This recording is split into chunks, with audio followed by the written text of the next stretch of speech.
Hey, welcome into this week's show. It's week 8. It's getting down to the nitty and grit. We got a few weeks to go, and going into our second or third week in October. So, uh, we had a good week last week. It was another good week, like week 6. Had a bunch of good teams playing, and a bunch of good teams falling, and a bunch of teams making the rise. And of course, we have a new number one. We have Mississippi State as number one team after they defeated Auburn 38-23. This team's for real. You got Dak Prescott, I think, who could be a front runner for the Heisman. He possesses some of the same talents as Cam Newton. I don't know if I'd go as far as saying he was the same as Cam Newton, but possesses some of the same talents. He really does a good job running the ball and throwing. Being double. I mean, very dynamic, but they win. South Carolina was on a bye week. They won. uh, Clemson had a good game, man. Unfortunately for Watts, they will be without Deshaun Watson for at least 4 weeks, who had broken his finger in the first quarter. He was going to stiff arm somebody, and I think his finger got hung in the face mask. I'm not quite sure on that. But he will be out at least 4 weeks. They're expecting him back either during the Georgia Tech game or before Georgia State. But Clemson won that game, though, 23-17. Um, I think they can thank their kicker. They didn't score a single offensive touchdown in this game, and they won the game. Uh, Adam Humphries opened the game off with a punt return for a touchdown that sure really helped. Then they got Louisville and forced Louisville to turn the ball over, and Clemson got a scoop and score for a defense touchdown. And then they relied on the kicker the rest of the game. After that, you had the kicker was 3 for 3 after that, and they bashed this kid for so long, and he's the reason they won the game on Saturday. Louisville had a chance after Limp kicked the last field goal. There was about a minute, 15 or so to go. They got through the ball, got a 75 2-yard pass, and got out to the 3 or 2-yard line, and Clemson held them, and Louisville lost the game.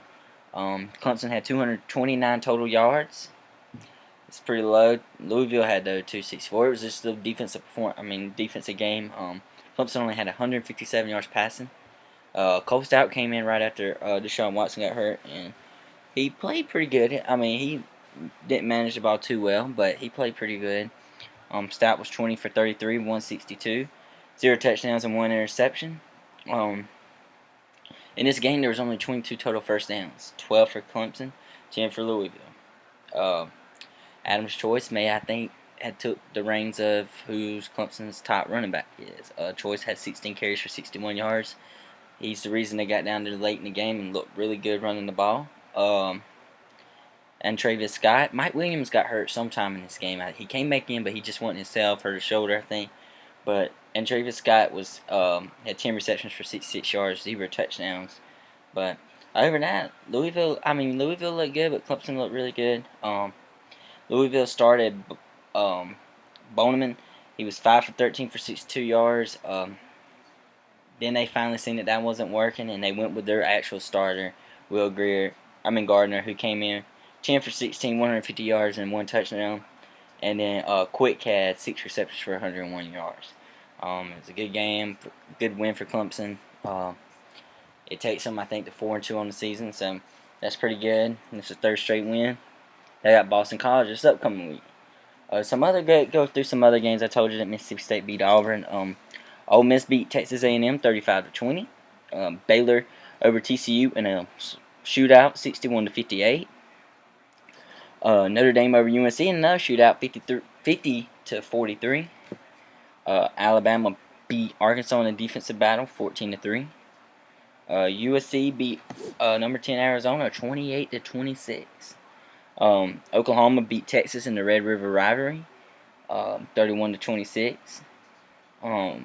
Oregon beat UCLA 42-30. Georgia without Ty Gurley.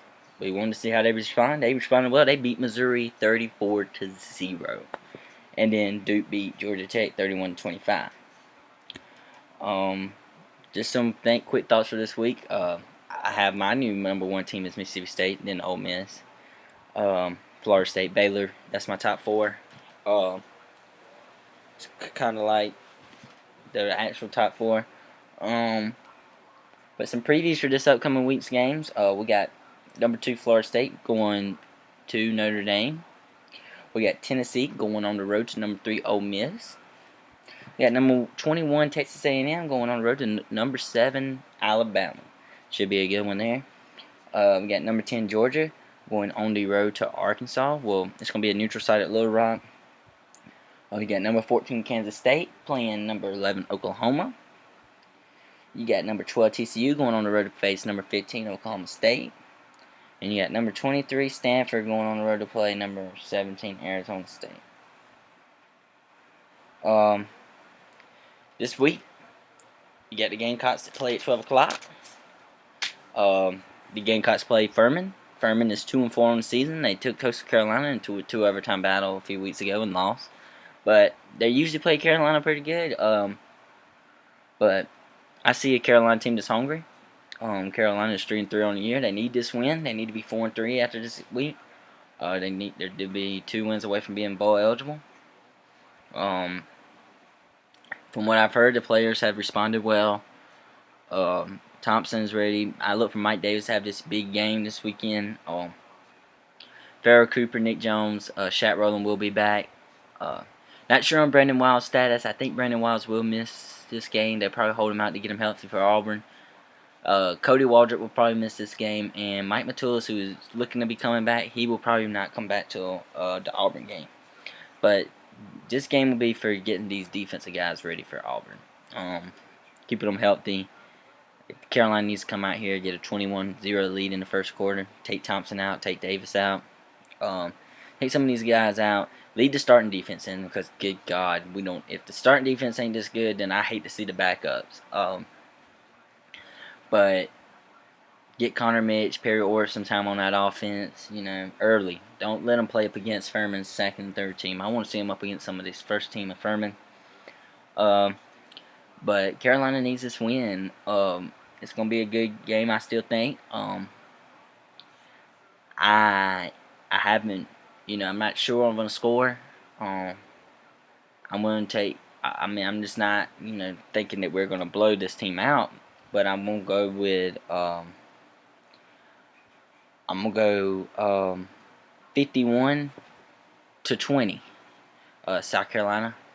I think Furman will get some points, and I don't think it'll be like the Coastal Carolina game last year, but I do think Carolina will score some points.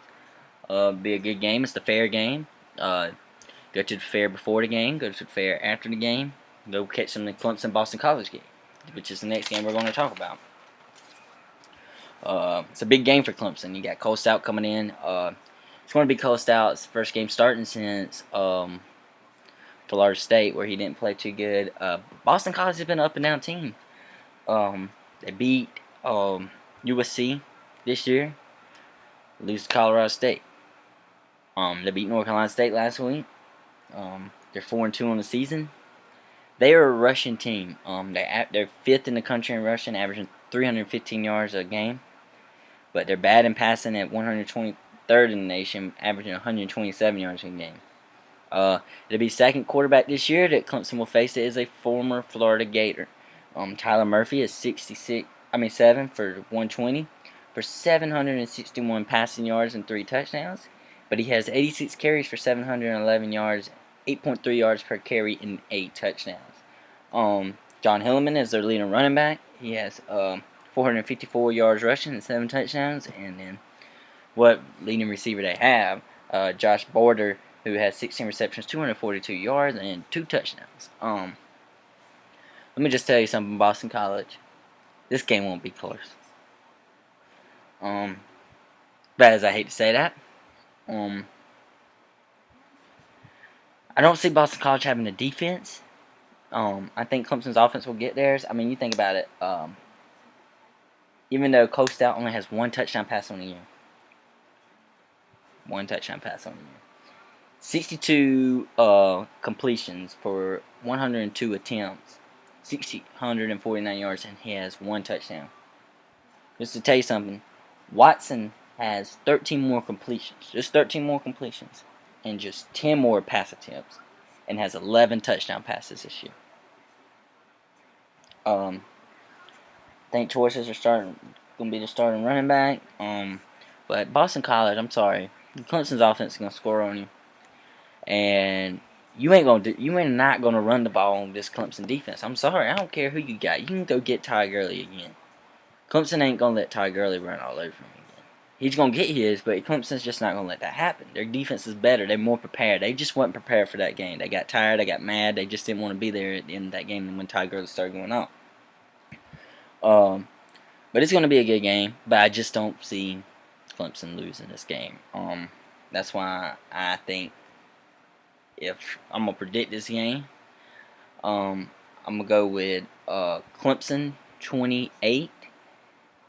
Yes, Clemson scoring some touchdowns. You got to score touchdowns to win football games. You can't do this 2 weeks in a row and lose. I'm going Clemson 28, Boston College 13. That is my score prediction for this week for that game.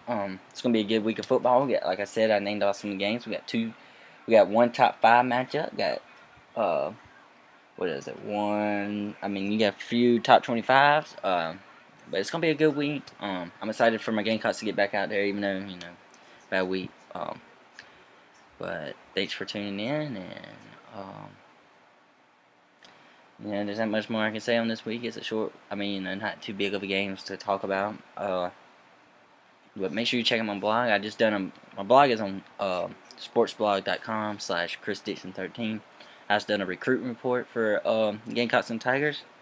It's a pretty good report. You should check it out, or you can ask me questions at GCDixon13 on Twitter, or email me or anything.